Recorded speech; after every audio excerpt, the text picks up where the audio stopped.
Namaskar. I welcome you to another episode of Transplant Conversations. आज हमारी इसका topic रहेगा थैलेसीमिया। पहले भी हम थैलेसीमिया पे बात कर चुके हैं, तो ये उसका सेकंड पार्ट है जिसमें हम थोड़े बड़े बच्चे जो थैलेसीमिया के 10 साल से बड़े बच्चे हैं उनके बारे में हम बात करेंगे कि उनके इलाज के लिए क्या ट्रीटमेंट ऑप्शंस हैं या पेरेंट्स को क्या जानकारी रहनी चाहिए ताकि वो बेस्ट पॉसिबल ट्रीटमेंट ले सकें।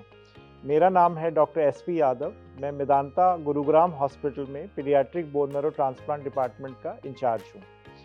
मेरे साथ हैं हमारे आज के गेस्ट डॉक्टर सैनी, जो कि रेंडुवू हॉस्पिटल फरीदाबाद में कंसल्टेंट हैं, physician and endocrinologist. Welcome to the programme doctor साहब। Thank you sir.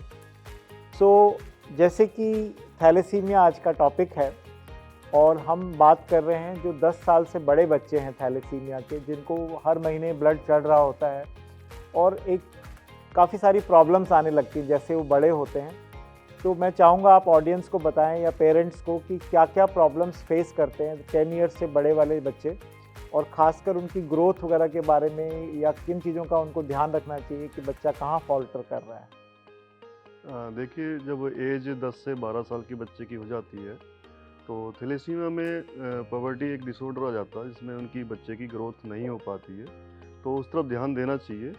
और ये कोई ज़्यादा मुश्किल काम नहीं है, इसका ट्रीटमेंट पॉसिबल है और हम इसकी तरफ ध्यान दे सकते हैं।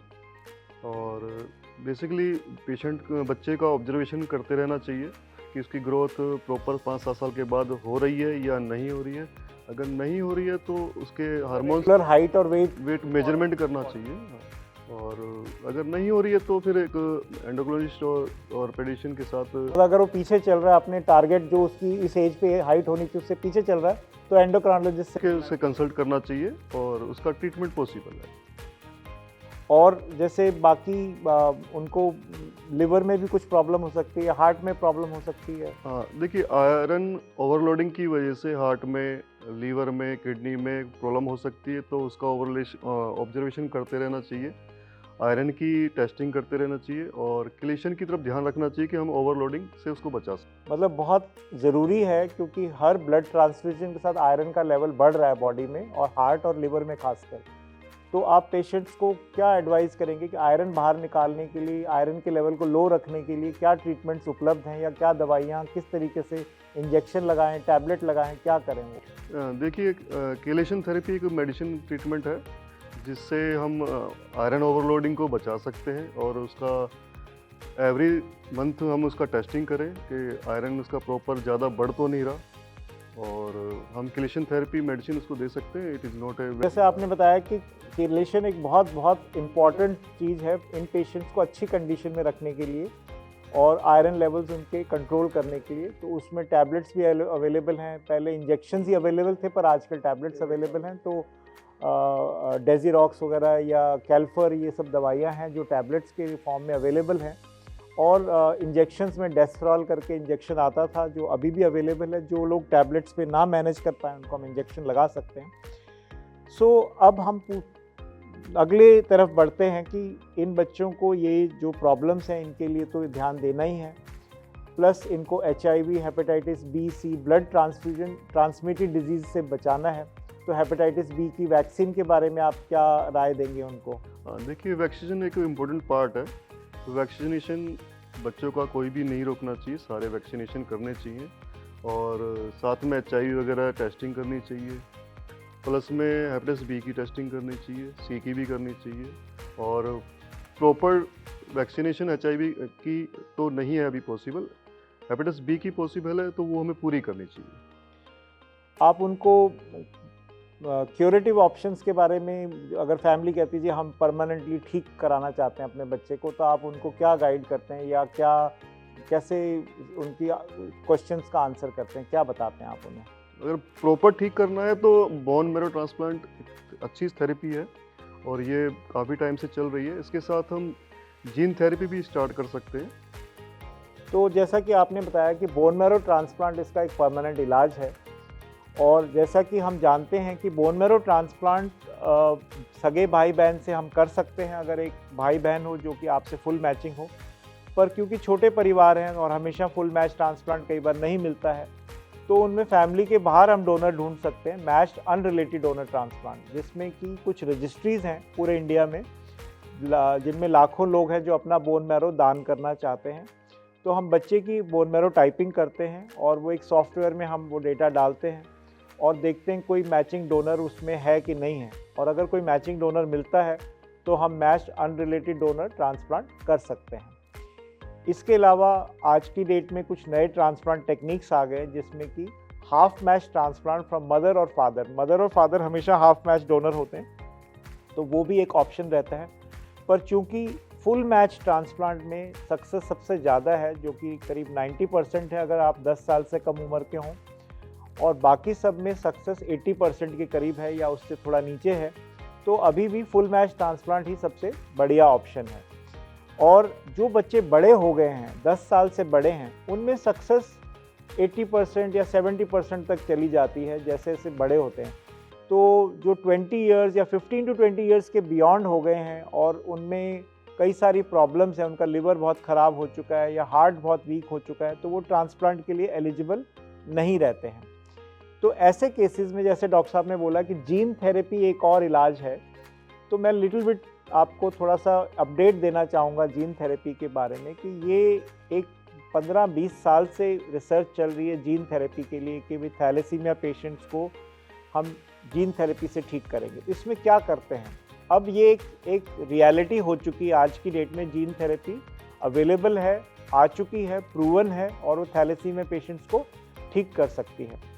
तो क्या करते हैं इसमें हम ये करते हैं कि पेशेंट के बोन मैरो सेल्स को बाहर निकालते हैं, लैब में लेके जाते हैं और वहाँ एक वायरस के ज़रिए उनका जेनेटिक कोड चेंज किया जाता है इन बोन मैरो सेल्स का, ताकि उनमें बीटा जीन जो डिफेक्टिव है वो सही कर दिया जाए, सही बीटा जीन डाल दिया जाए। और ऐसा करने के बाद इन सेल्स को पेशेंट्स के अंदर वापस डाला जाता है कुछ कीमोथेरेपी देने के बाद, और उससे उनका ब्लड वापस बनने लग जाता है। तो इसे जीन थेरेपी बोलते हैं, जो कि आज की डेट में अमेरिका में और यूरोप में अवेलेबल है, बट बहुत कॉस्टली है। कॉस्ट अगर आप जानेंगे तो आपको विश्वास नहीं होगा कि $2 मिलियन इसकी कॉस्ट है इस ट्रीटमेंट की, जो कि इंडियन करेंसी में करीब 16 करोड़ रुपए की है। तो बहुत कम लोग या कोई भी इसको अफोर्ड नहीं कर सकता 16 करोड़ की ट्रीटमेंट को। तो इसलिए अभी ये ट्रीटमेंट इंडिया में आई नहीं है और बहुत कॉस्टली है, और ये जो कंपनीज बना रही हैं वो इंडिया में लॉन्च भी नहीं कर रही हैं इसको। बट इसका मतलब ये नहीं है कि इंडिया में ये कभी भी नहीं आएगी। इंडिया में रिसर्च चल रही है और इंडिया अपनी खुद की जीन थेरेपी बना रहा है। आने वाले कुछ 1-2 साल में ट्रायल शुरू हो जाएंगे और उम्मीद है कि ये इंडिया में भी जीन थेरेपी अवेलेबल हो जाएगी और इसकी कॉस्ट वेस्ट के कंपैरिजन में काफ़ी कम होगी। It would be in lakhs, not in crores, which would be a big thing for our patients. और आपकी जो प्रैक्टिस में जैसे थैलेसीमिया के पेशेंट्स आते हैं, तो आप उनको प्रिवेंशन के लिए क्या गाइड करते हैं कि भाई कैसे ध्यान रखें ताकि एक और बच्चा पैदा ना हो? जैसे कि मैरिज में एक बच्चा 25% चांस होते हैं कि जो बच्चा होगा वो थैलेसीमिया माइनर हो सकता है, ट्रेट हो सकता है। तो शादी से पहले हमें HPLC टेस्ट करा लेना चाहिए, ताकि आगे आने वाली जो संतान होंगी तो उनसे हमें बचा सकता है कि उनमें थैलेसीमिया के चांस कम हो।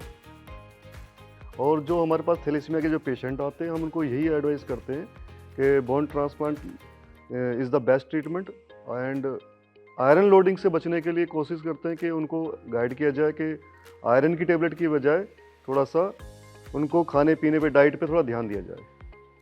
एक और जो चीज़ है जो काफ़ी कॉमनली पेशेंट्स पूछते हैं कि कॉस्ट कितनी होगी और हम तो अफोर्ड नहीं कर सकते बोन मैरो ट्रांसप्लांट, और इस वजह से वो हॉस्पिटल आने से ट्रांसप्लांट के बारे में सोचते नहीं हैं या इस बारे में ध्यान ही नहीं देते हैं। तो आपके एक्सपीरियंस में ये काफ़ी बड़ी प्रॉब्लम है? ये बहुत बड़ी प्रॉब्लम है कॉस्ट की, जैसा कि, और वैसे भी गवर्नमेंट ने स्कीम चलाई हुई है अभी कि भाई कुछ पार्ट गवर्नमेंट उसको डोनेट करेगी और कुछ पार्ट पेरेंट्स को लेना पड़ेगा। यहाँ मैं बताना चाहूँगा जो भी हमें सुन रहे हैं कि गवर्नमेंट की तरफ से एक बहुत बड़ा इनिशिएटिव है थैलेसीमिया बाल स्वास्थ्य योजना, जिसमें कि थैलेसीमिया के जो पेशेंट्स हैं 10 साल से कम उम्र के और उनके अगर भाई बहन हैं जो कि फुली मैच डोनर हैं, तो उनको बोन मैरो ट्रांसप्लांट के लिए गवर्नमेंट की तरफ से 10 लाख रुपीस तक की हेल्प मिलती है थ्रू कोल इंडिया कंपनी। कोल इंडिया एक पब्लिक लिस्टेड कंपनी है गवर्नमेंट की, जो कि थैलेसीमिया पेशेंट्स को 10 लाख रुपीस की हेल्प देती है बोन मैरो ट्रांसप्लांट के लिए। तो एक बहुत बड़ा इनिशिएटिव है गवर्नमेंट की तरफ से। अब तक करीब 600 बच्चों के ट्रांसप्लांट हो चुके हैं इस स्कीम के अंडर और बहुत अच्छी सक्सेस है, 90% से ज़्यादा सक्सेस है इसमें। तो जो लोग हमें सुन रहे हैं और जो लोग सोचते हैं कि हम ट्रांसप्लांट अफोर्ड नहीं कर सकते, उन्हें एक बहुत अच्छी हेल्प है गवर्नमेंट की तरफ से। उसके अलावा prime minister relief fund, CM relief fund भी कुछ एजेंसीज़ हैं जहां से आपको हेल्प मिल सकती है बोन मैरो ट्रांसप्लांट के लिए। और साथ ही थैलेसीमिया एक बहुत बड़ी प्रॉब्लम हमारे देश के लिए। 2 लाख से ज़्यादा पेशेंट्स हैं जो हर महीने ब्लड चढ़ाते हैं। तो क्या ब्लड आसानी से मिल जाता है या ब्लड के लिए बहुत प्रॉब्लम होती है पेशेंट्स को? देखिए, जितने भी ब्लड बैंक हैं वो डोनेशन लेते हैं, ब्लड का कैंप लगाते हैं और ये बहुत अच्छी बात है कि लोग डोनेट भी अच्छी करते हैं। और एवरी मंथ बच्चे को ब्लड की ज़रूरत होती है, 20 से 30 दिन के बीच में ब्लड चढ़ाना पड़ता है और बहुत अच्छी बात है कॉर्पोरेट हॉस्पिटल के अंदर ये चीज़ अवेलेबल है। लेकिन ये कब तक होगा ये कह नहीं सकते, क्योंकि एवरी 90 डेज़ में ब्लड डोनेशन करता है, तो डोनेट करने वाले जो लोग हैं वो बहुत कम है। तो जैसा कि डॉक्टर साहब ने बताया कि ब्लड बैंक्स की शॉर्टेज है, ब्लड की शॉर्टेज है, कंट्री बहुत बड़ा है और पेरिफरीज में जो छोटे सिटीज़ हैं वहाँ पे ब्लड बैंक्स की व्यवस्था बहुत कम है और सेफ ब्लड मिलना एक दूसरी प्रॉब्लम है कि नेट टेस्टेड कि ब्लड को टेस्ट किया जाए कि उसमें HIV नहीं है, हेपेटाइटिस बी नहीं है, हेपेटाइटिस सी नहीं है। ऐसे बड़े शहरों में तो स्पेशल टेक्निक नेट टेस्टेड होता है जिसमें कि 100% या ऑलमोस्ट क्लोज टू 100% श्योरिटी होती है कि ब्लड से इन्फेक्शन नहीं होगा।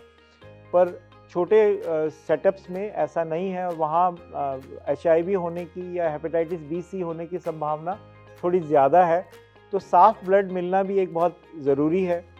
दूसरा है ब्लड गवर्नमेंट की तरफ से ऑर्डर है और सबको मालूम है कि थैलेसीमिया पेशेंट्स को डोनेशन नहीं करना पड़ता, उनको ब्लड के बदले में ब्लड डोनेट नहीं करना पड़ता है, उनको ब्लड बिना डोनेशन के मिलता है और ब्लड का कोई चार्ज नहीं लगता है उनको। वो कहीं भी जहाँ भी ब्लड चढ़वाएं किसी भी हॉस्पिटल में उस पर चार्ज नहीं लगता है।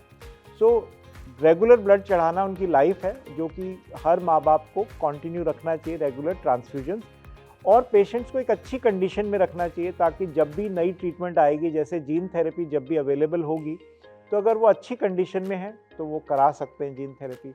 और अगर वो काफ़ी अच्छी कंडीशन में है तो बोन मैरो ट्रांसप्लांट भी संभव है up to the age of 15 years. 15 साल की उम्र तक थैलेसीमिया का बोन मैरो ट्रांसप्लांट किया जा सकता है और उनको अपने पास में जो भी डॉक्टर्स हैं जहाँ ट्रांसप्लांट सेंटर है जाना चाहिए और सब कुछ जानना चाहिए कि ट्रांसप्लांट से क्या क्या है। तो डॉक्टर साहब, आपसे काफ़ी पेशेंट्स ये भी पूछते होंगे कि ट्रांसप्लांट में हम कराने जाएंगे तो हमें क्या प्रॉब्लम्स आ सकती हैं ट्रांसप्लांट के बाद या ट्रांसप्लांट के दौरान। तो आप इस बारे में उनको थोड़ा सा क्या बताते हैं या मेरे से आप कुछ पूछना चाहेंगे तो मैं आपको बता सकता हूँ। देखिए, हम तो यही बताते हैं पेशेंट को कि ये एक सेफ थेरेपी है, इसके अंदर कोई दिक्कत कमी आती है और बोन ट्रांसप्लांट कराने के बाद पेशेंट बिल्कुल 100% ठीक हो जाता है। और तो बहुत एक इम्पॉर्टेंट मैसेज है कम्युनिटी में कि ट्रांसप्लांट से डरना नहीं है, कि ऐसा नहीं है कि बहुत खतरनाक चीज़ है, तो ये नहीं कराया जा सकता या पॉसिबल नहीं है।